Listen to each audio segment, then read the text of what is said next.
You should be grateful to me for marrying into this family and giving birth to an heir. Asking for more is just too greedy.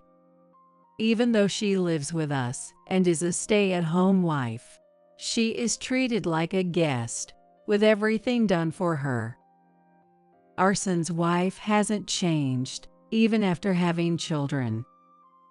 Then my husband had a serious accident and passed away, but her behavior has been troubling. She will learn what happens when you do something that you couldn't face the daylight for. I'm Teresa, just an ordinary housewife. I had been with my husband, Sam, for about 50 years since we got married, but I recently said goodbye to him, and I haven't had much of an appetite since. I still feel like he might open that door and come in with a smile. I loved my husband, and we had just promised to live long and happy lives together, but that promise was broken so quickly. And it happened for a reason that I just can't accept. Sometimes, I still wonder if there was something I could have done. I love my husband so much now, but I used to be a career woman. When I was young, I loved working and felt that I could live on my own even as a woman. However, maybe because people around me were worried or just impatient, they started suggesting that I try matchmaking. In these matchmaking, you look at a photo, have coffee, and chat. I didn't want my life to be decided by such a vague process, so I kept turning down all the suggestions. One day, my parents must have thought it was getting serious. They offered to buy me a lipstick in a color no one else in town had, so I agreed to go to matchmaking, thinking it would be just a casual date won over coffee. Little did I know that my life would change 180 degrees because of that lipstick. The first impression I had of the man I met at the matchmaking was that he was a cheerful person. He had a smile like a big kid, talked a lot, sometimes said unnecessary things, but was clumsy in an endearing way. I found myself drawn to him, and before I knew it, we were married. We had a boy and a girl. My daughter was charming and seemed to have close friends from a young age, so she got married and moved out quite early. On the other hand, my son had a completely different personality from my husband, even though they were both men. My son has been working at the town office since he graduated high school. He has no outstanding traits and is known mainly for being diligent.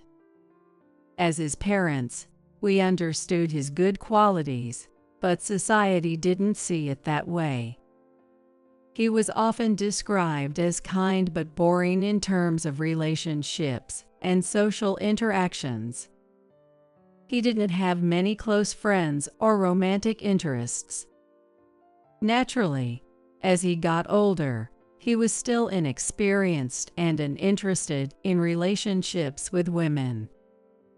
However, it seemed he started to admire the idea of marriage after hearing about the weddings of his few high school friends.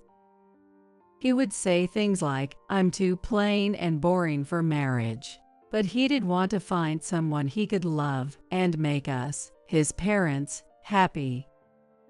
He often participated in matchmaking events and singles mixers, organized by the town.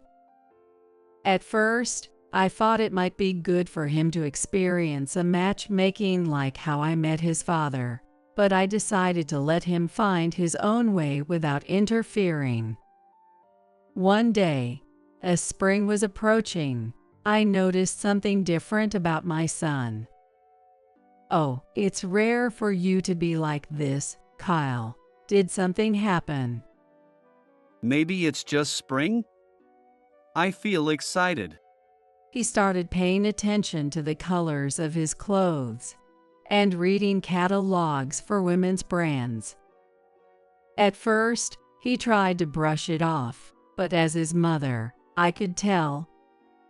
When I asked him, he told me he had a girlfriend he was planning to marry. His face was full of happiness as he talked about wanting to file the marriage registration on her birthday. She has so many hobbies, enjoys every day, and has a sparkling smile. She has a lot of things I don't have, and I want to be with her. Apparently, he met her at a restaurant near his workplace while having lunch. My son had a habit of eating at the restaurant on Wednesdays and Thursdays, was ordering lunch at his usual spot during his lunch break.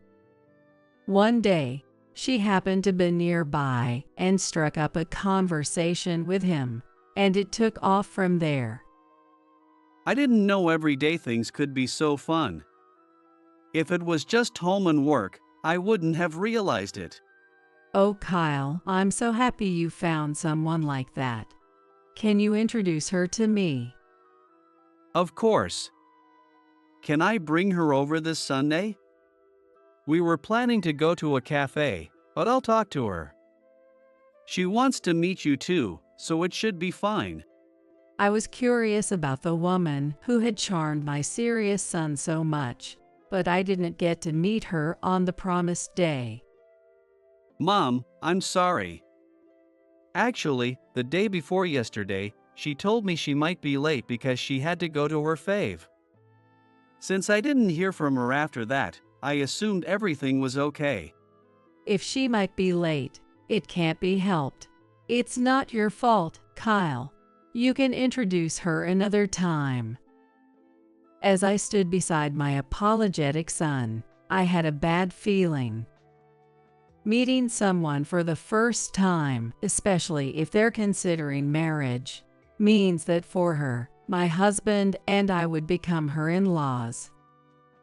Generally speaking, it's unlikely for someone to suddenly break a promise without any notice.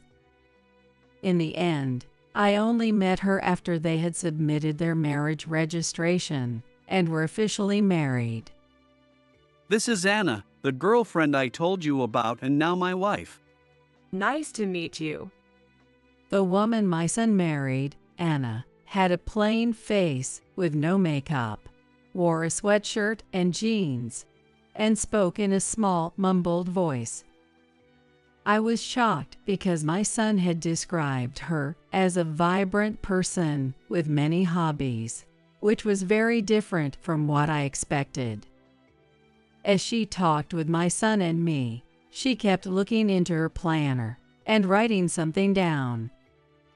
I caught a glimpse of her planner, which was filled with colorful pens and terms like polar-eyed photo meeting, fan event, and offline meeting. I had no idea what these words meant. Apparently, she had been living at home and working at a corner store, but she planned to quit her job and become a full-time housewife after getting married. I found it hard to believe that someone who was planning to be a full-time housewife would have such a packed schedule every day. Personally, it's a bit hard to imagine. While talking with my son and me, she kept glancing at the clock and mumbling to herself. In 30 minutes, the live stream starts. What should I do? Hurry up. Anna, is there something you need to do after this? No, it's nothing. She seemed frustrated and irritable, clearly hoping we would wrap things up quickly. Because of her bad mood, the conversation didn't go anywhere, and we ended the meeting early.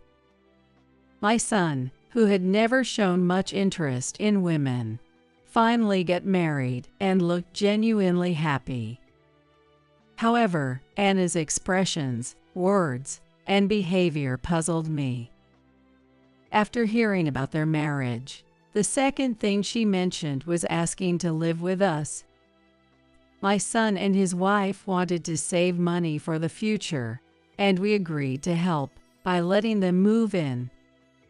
We had no problem with this arrangement, but I worried about the stress Anna might feel living in a new home as a full-time housewife. They assured us there was no need to worry, and the move was decided quickly. Just 3 days after the decision, Anna had already moved out of her previous home. The slight unease I felt when I first met Anna grew stronger, and I finally understood why. Despite being married, Anna didn't show any signs or behavior typical of a newlywed.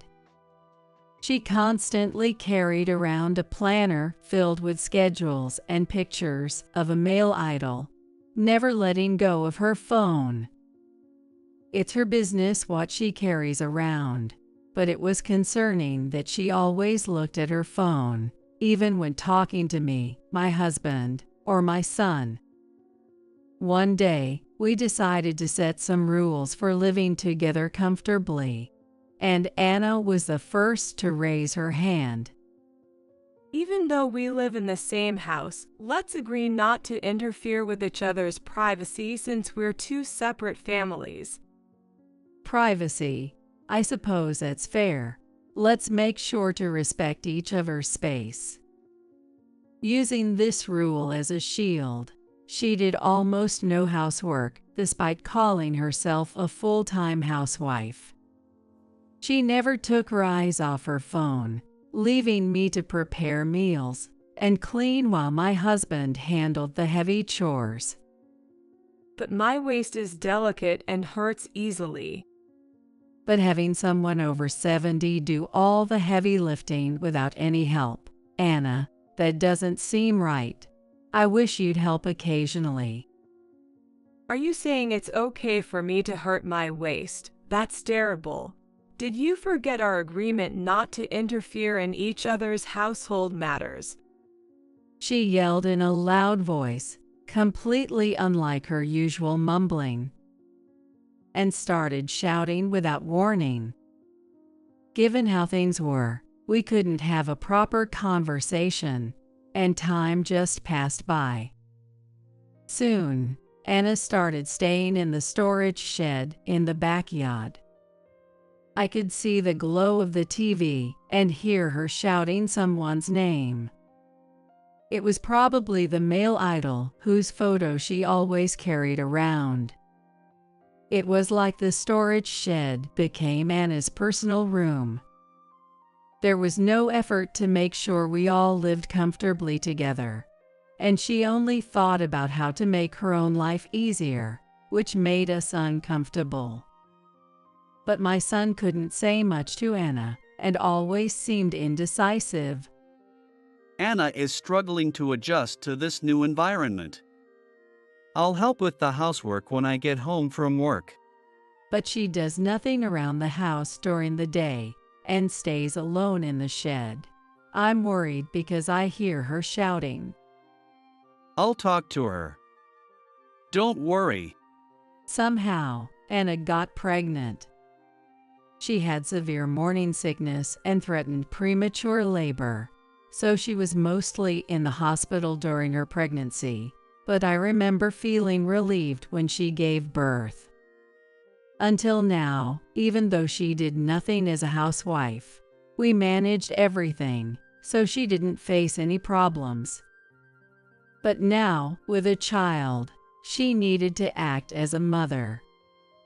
There were plenty of adults in the house, but no one could replace the mother. I hoped she realized that the period of being a guest and having everything done for her was over. But my hopes were in vain, and her behavior didn't change even after childbirth.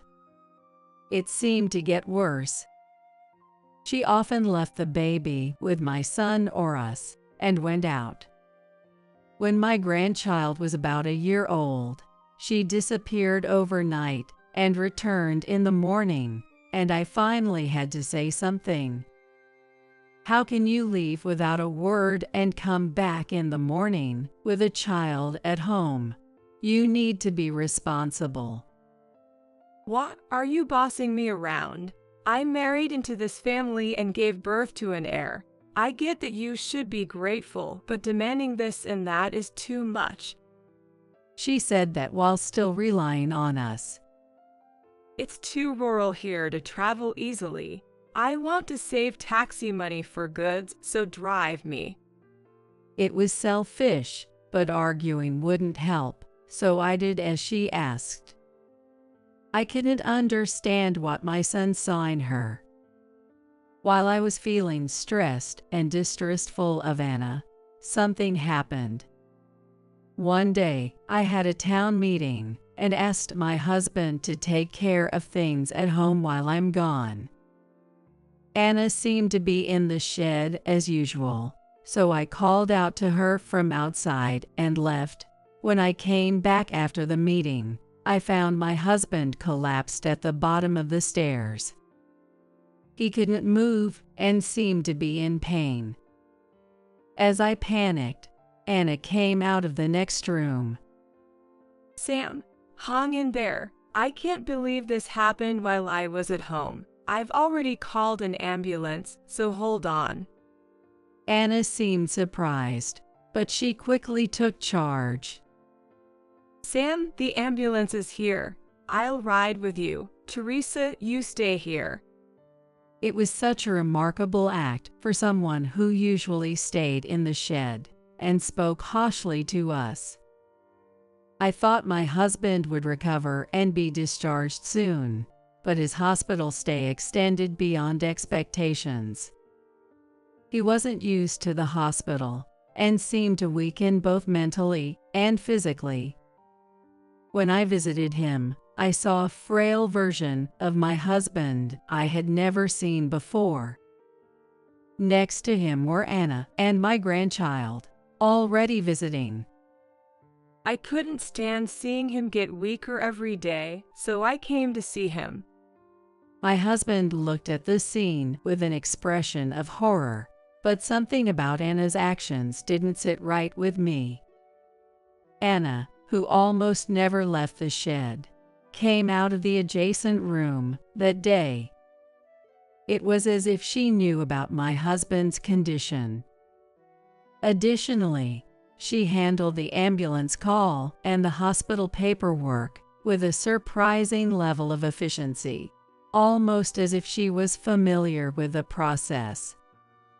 My husband seemed to want to go home, but at the same time, he appeared reluctant. Eventually, he could barely eat and quickly passed away. With his injury and sudden death, there were many things to worry about, but I had no time to dwell on them. I was more shocked than I had imagined and couldn't function properly. Teresa, don't be too sad. Let my husband and me handle the funeral. Okay, I'm not feeling well, so please take care of it. Since my husband's injury, Anna had become unexpectedly reliable. She no longer seemed like the person who kept her distance from the family. Anna efficiently coordinated with the funeral home and planned everything. Unlike my husband, who worked outside, I spent a lot of time at home and relied on Sam for everything. Let me repay him this last time. Anna said this while tearing up, but my grandchild started fidgeting and ran off as if escaping something. He ran so fast that I lost sight of him. On the day of the funeral, my son and his family attended. Since my husband had been living with our grandchild, Dylan, since birth, he adored him. Dylan also loved his grandfather dearly. At 5 years old, he probably understood the concept of a funeral and that he wouldn't see his beloved grandfather again. However, my grandchild seemed unusually restless. Perhaps Anna didn't want to scold him in front of so many people, fearing it would draw attention. She gently hugged him from behind, Come on, Dylan, say your last goodbye to Grandpa. It's not the last. Don't touch me. You're scaring me. My usually calm grandchild suddenly started to act out violently. The commotion was so unusual that everyone noticed and started murmuring. Dylan shouted loudly, trying to be heard over the noise. Grandpa says Mommy pushed him down the stairs. My 5-year-old grandchild pointed at the portrait of my husband and declared this. Everyone was shocked and started speculating. Anna looked down for a moment but quickly raised her head and responded firmly. He has been watching too much anime lately and says things like this. I'm sorry, it's my fault for not educating him properly. I'll talk to him later. With that, the murmuring subsided. But then, Dylan ran out of the funeral hall. A few people went after him but soon returned, having lost track of him. Despite the incident, the funeral proceeded as planned. The final step was the closing of the coffin. As people placed flowers inside and said their final goodbyes, Dylan came running back with scissors.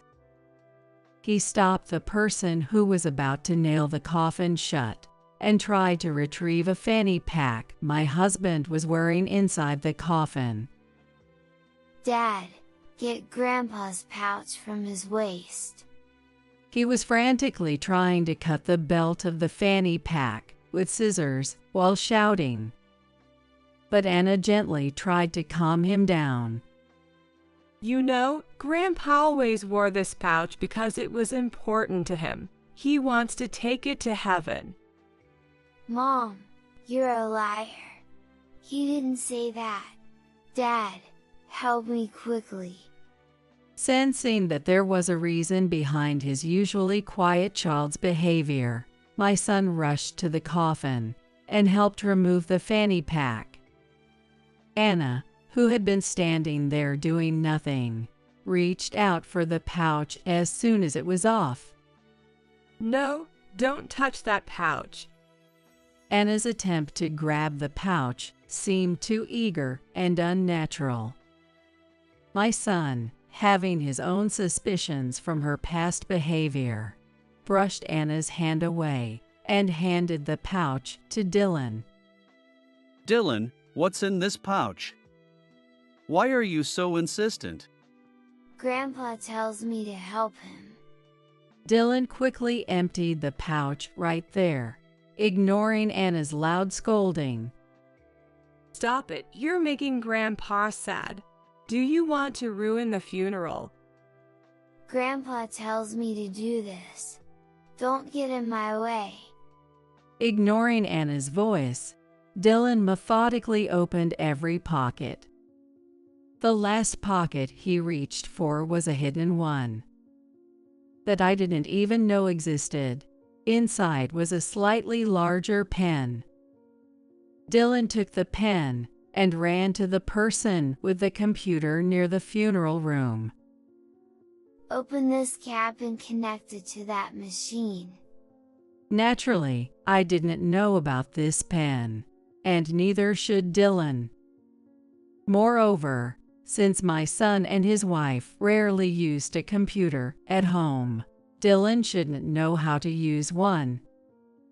But given his confident actions, I couldn't help but believe in some mysterious force. What we thought was a pen was actually a voice recorder, and we could hear a clear recording of Anna and my husband struggling. Hurry up and die, old geezer. Just leave the money and go away. As long as you're gone, he'll be the head of the family, so you're in the way. It was clearly Anna's voice, filled with vile curses.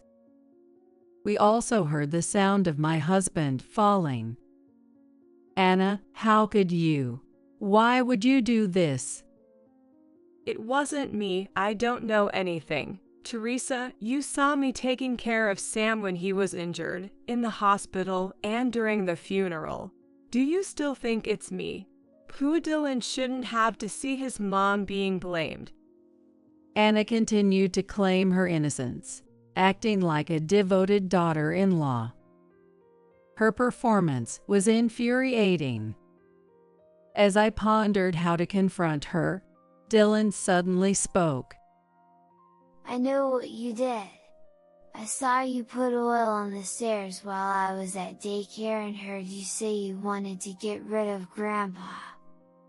Stop making up stories. If you don't, the boogeyman will come for you. Anne initially used her son as a shield, but his words made her attitude change drastically. Grandpa told me to run away because I'm next. Mom, stay away from me. Dylan grabbed a paper and pen and started writing. Even though he was only 5, he wrote quickly and confidently. When we looked at the paper, my son and I were shocked. In my husband's handwriting, it read, "If anything happens to Dylan, I will curse you. Be prepared." Stop it, please stop. I had no other choice. Rejected by her own child and cornered, Anna finally confessed everything. Why did you do this? What did you want so badly that you'd hurt someone? I wanted to help Sean more. Sean was everything to me. I was momentarily surprised by the man's name, but then remembered it was the name of a popular idol. As the story unfolded, it became clear that it all started with her desire to spend more money on her favorite idol. I'd do anything for Sean. I realized I could make more money if I married someone wealthy. So, you approached me and wanted to marry me not because you loved me, but for Sean? Of course, who would marry a boring, dull guy like you out of love? Anna originally married my son for his money, targeting him for his stable job and presumed wealth. But my son's earnings weren't enough, and she wanted more, thinking insurance money was the quickest solution. I wanted to be recognized by Sean, but my husband's earnings weren't enough. I needed more money to get closer to Sean. You wanted insurance payout to meet Sean, not just my earnings? Meeting him costs money. Photos, handshakes, everything costs money. I can't lose to other fans. My son was necessary for living expenses, but Anna saw that more money could come from my husband's life insurance. If something happened to him, it would likely be shared between her mother-in-law, her husband, and her sister-in-law, but most of the money would stay in the family. In that situation, Anna thought she would be able to use the money freely. She also thought that once I passed away, my son would become the head of the family. Anna said that if that were to happen, she would be able to use the household money however she wanted, meaning she could spend as much as she liked on her favorite idol. My son, fully awakened by the incident, immediately started the process for divorce. I admired how passionate you were about your interests when we married. But I never imagined you'd harm someone for that. We can't live together anymore, especially for our son's sake. Wait, I love my idol, but you love me for who I am, right?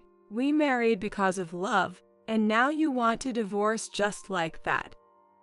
Even after all this, Anna believed my son loved her deeply, showing her stubbornness.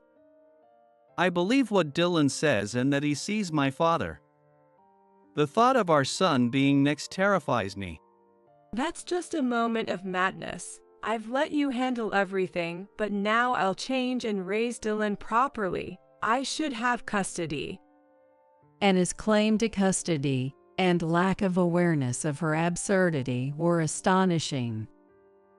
If you divorce me, where will I live? The one who initiates divorce must pay for the other's living expenses, right? With Dylan, I'll have child support and allowances, so I guess I'll manage. Fine, I'll agree to the divorce, but you might not survive. You see, Dylan is nothing but money. It's sad to think of him growing up with you. Custody isn't always with the mother, and I won't let someone who hurts others have my child. Then the police contacted us for an investigation, including our home. A distant relative at the funeral was a police officer and helped expedite the process. The investigation revealed injuries and dents inconsistent with a simple fall, and the audio evidence confirmed Anna pushed him. Without us needing to press charges, Anna was taken by the police that day. Anna would face the consequences of her actions. My son had her sign the divorce papers and submitted them immediately, becoming a single father, raising his child alone. Although my beloved husband wouldn't return, I found happiness living with my son and adorable grandchild. The pain of loss and precious time couldn't be regained, but I looked forward to my grandchild's future. Since the incident, Dylan's mysterious abilities weakened, and he talked less about his grandfather, but I chose to focus on the happiness ahead.